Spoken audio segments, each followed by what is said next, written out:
마태복음 202번째 묵상입니다. 마태복음 18장 10절부터 14절 말씀까지 봉독합니다. 삼가 이 작은 자 중에 하나도 업신여기지 말라. 너희에게 말하노니 그들의 천사들이 하늘에서 하늘에 계신 내 아버지의 얼굴을 항상 베옵느니라. 너희 생각에는 어떠하냐? 만일 어떤 사람이 양 100마리가 있는데 그 중에 하나가 길을 잃었으면 그 99마리를 산에 두고 가서 길 잃은 양을 찾지 않겠느냐? 진실로 너희에게 이르노니 만일 찾으면 길을 잃지 아니한 99마리보다 이것을 더 기뻐하리라. 이와 같이 이 작은 자 중에 하나라도 잃는 것은 하늘에 계신 너희 아버지의 뜻이 아니니라. 예수께서 어린아이를 불러 세우시고 제자들의 질문에 답변하신 이유는 어린아이의 특징이 자신의 약함과 한계를 알고 기꺼이 낮추는 천국 백성의 특징과 매우 흡사할 뿐만 아니라 당시 어린이들은 여성과 더불어 성인 남성보다 열등한 존재로 취급당했던 부류지만 비록 낮고 천할지라도 천국 백성으로 거듭난 믿음의 사람들이 예수님처럼 소중히 여겨서 섬겨야 할 대상으로 동원된 것이죠. 게다가 어린아이처럼 작은 자들을 업신여기는 작태에 관해 무섭게 경고하신 말씀을 보십시오. 예수님은 작은 자들을 업신여기는 자들이 받게 될 징벌과 심판을 마치 하나님을 등지고 대적하는 자들이 장차 받게 될 심판의 양상과 크게 다르지 않은 수준으로 묘사하세요.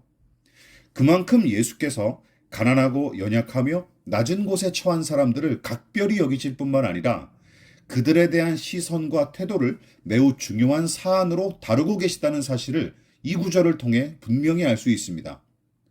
무엇보다 10절은 작은 자들을 업신여기지 마라 하는 경고의 말씀과 함께 그 이유에 관해 직접적으로 언급하신 부분이 인상적이죠. 그렇다면 그 이유가 무엇입니까?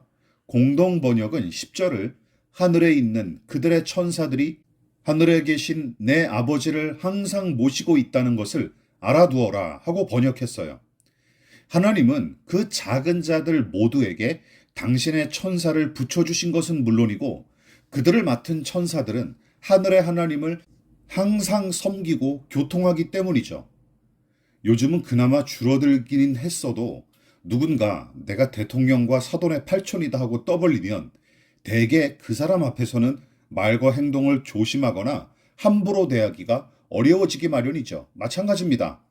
하나님께서 주목하시고 간섭하실 뿐만 아니라 천사를 붙여주실 만큼 귀히 여기고 사랑하시는 자라면 어느 누가 감히 작은 자랍시고 업신여기거나 깔아뭉갤 수 있겠습니까?